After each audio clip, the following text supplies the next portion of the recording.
Now, China is a lender to the United States government. China and Japan are the number 1 and 2 lenders to the US government.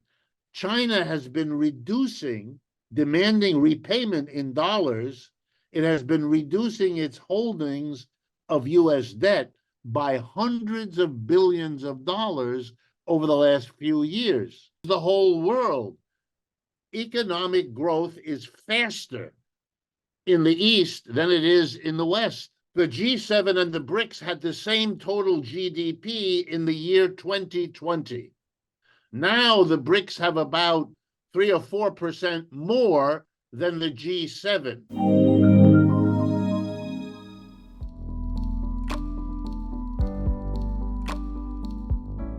Capitalism has always had financial problems. The way the system works produces financial problems. Here in the United States, we have a governmental system that works as follows. On the one hand, you have corporations and the rich. They are a minority, but they provide the money for political parties. The political party, Republican and Democrat, spend an enormous amount of money. They buy time on television. Everything is done by mass media, by social media, and so forth. So for a candidate or a party to win, they need to get a lot of money. And that money comes overwhelmingly from corporations and the rich. And they don't want to be taxed. So what corporations and the rich want from the government is lots of service. They want 800 military bases so that nobody will interfere with exports or imports or all of that. They want the government to help them, to educate workers so that they are productive, to all of that. Prisons, we have an enormous prison population, all of that. Then there are the mass of people, the working class, the employees. They too want services from the government. They want schools, they want hospitals, they want roads to be working, and so forth. And they don't want to pay taxes either. But they're not so powerful. They don't have any money to give the politicians, but they give them votes. And the politicians, once a year, need some votes. So we have the following capitalist system. Politicians, faced with the need to raise money from corporations and the rich, but without the power really to tax them. Because if you tax them, they won't give you the money. They'll give the money to somebody else who's running against you. You'll be out of there within the next year or two, and in will come somebody who plays the game. And likewise, you can't keep putting the taxes on the mass of people because they don't have enough. And they're going to rise up again. That's dangerous. Okay, so you have to provide services, but you can't tax. How do you handle that problem? And the way the capitalists have handled that problem in the West is by borrowing. Okay, if the government has to do all these things, but we dare not raise taxes on corporations and the rich or the mass of people, then we will borrow the money, because that way we can spend it on what people need, but without taxing them. It's just, and they will vote for us and they will give us money. And that's how it works. But the problem is you accumulate an enormous national debt, adding up each year's deficits between what the government spends and what it raises in taxes.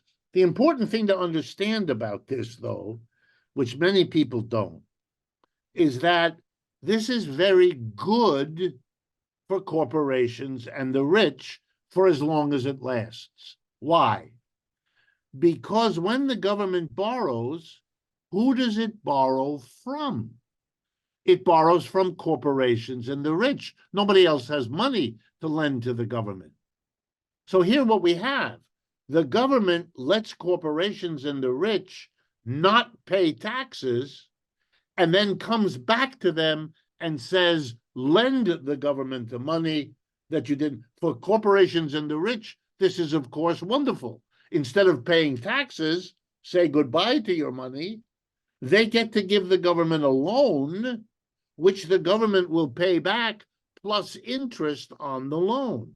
So for corporations and the rich, going ever deeper into debt is perfectly acceptable, which is why corporations and the rich are now permitting, here in the United States, we run deficits in the trillions of US dollars every year, like this year.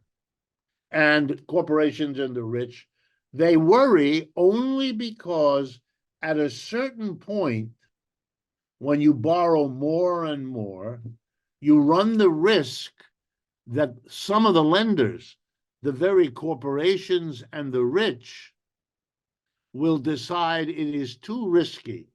You are so in debt that there may be an uprising from the people which will say you cannot repay the debt. You have to take care of us first.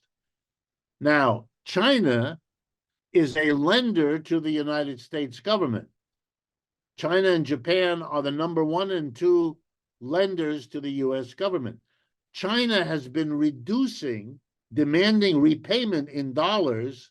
It has been reducing its holdings of US debt by hundreds of billions of dollars over the last few years. This is an important sign that in China, too, there's the beginning of the worry that the debts are going up so fast that you're getting closer to a crisis when the mass of people say, we will not continue to pay the taxes. You need to repay the debt, which you only got because you weren't willing to tax corporations and the rich. That's why in the United States, an enormous amount of time and energy is spent by leading economists to explain deficits and national debts in every conceivable way other than what I've just told you, because they don't want the mass of people to realize that a debt is simply postponing the burden of taxation on the employees in order to benefit the employers who get out of paying a tax and have a government loan instead. If the mass of people understood what I've just told you, then they would not allow this kind of deficit spending, and they would demand that taxes be raised on corporations and the rich because they have evaded their share of taxes for many years, and because they are the richest and therefore most able to pay to get out. But my guess is we're not going to solve this problem until it blows up. And if you ask me, when will it blow up? I can't answer that question, because that's a question really of when does capitalism run out of its mechanisms to stay in power? I think that capitalism is declining everywhere in the world, with the exceptions, perhaps, of Asia. The best way to understand these issues is to be historical in your approach. And the history of capitalism should be understood as the history of movement, of change, of relocation of capitalist industry, because that has been the reality from the beginning. If we date the origin of modern capitalism in England in the 17th and 18th century, then obviously we know the story of relocation, because England is now empty of most capitalist industry. It has left England and moved elsewhere. Initially, it moved from England to Western Europe. From Western Europe, it moved to the United States, to North America. It moved to Japan.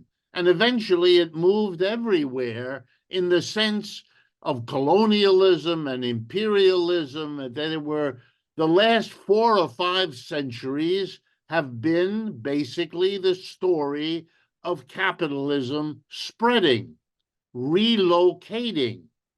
And I particularly want to focus on the center, the dynamic center of capitalism.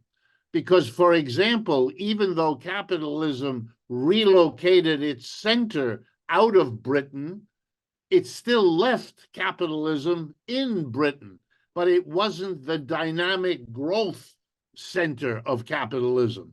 That has not been British for over a century at this point.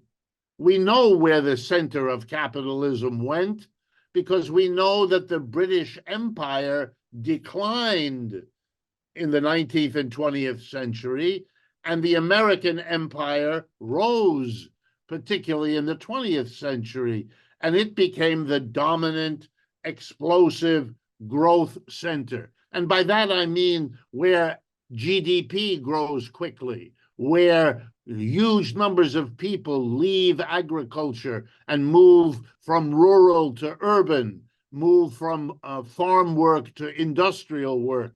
We can see where the dynamic center of capitalism has relocated. And now comes my important point, I think.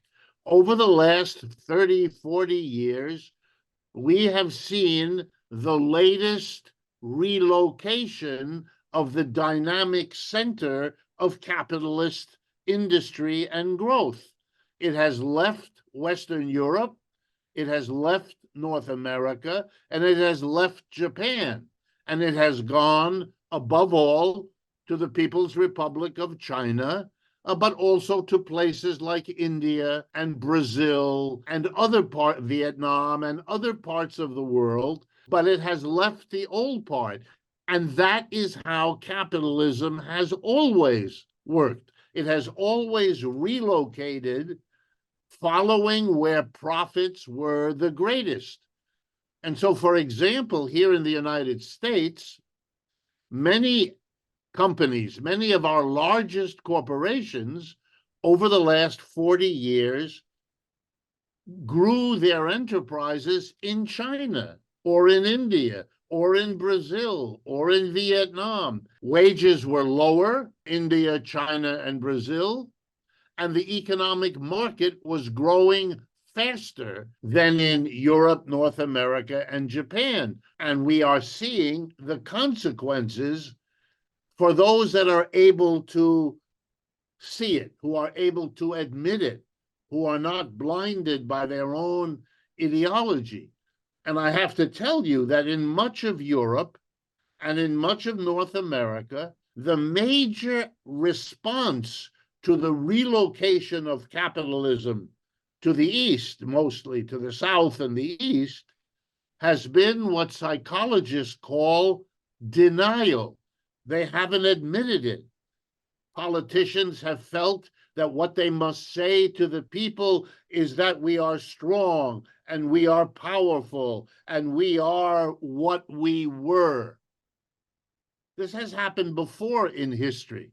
It takes some time before the people living through the relocation of capitalism will finally be able to face it, to admit it, and to begin to deal with it.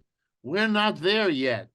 And whether you look at the war in Ukraine, or you look at foreign policy of the West, or you look, for example, at the conflict around Taiwan in the South China Sea, you see a West that still thinks it has the dominant power.